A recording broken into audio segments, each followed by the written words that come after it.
I've been attached with the feeling of now waking up with you by my side. Talaga namang for the rehearsal na itong ating Bel Mariano para sa magiging performance nito sa ASAP in Vancouver, Canada, na kung saan ay kaliwat kanan na nga rin ang interview sa kanya. Pero ito na nga guys ang pag-uusapan natin dahil ang Christmas wish nga ng ating Bel Mariano ay ito.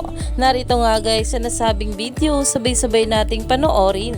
Pilipino. Bigyan po ng hustisya ang bawat mamamayang Pilipino. Bigyan po ng hustisya ang bawat mamamayang Pilipino.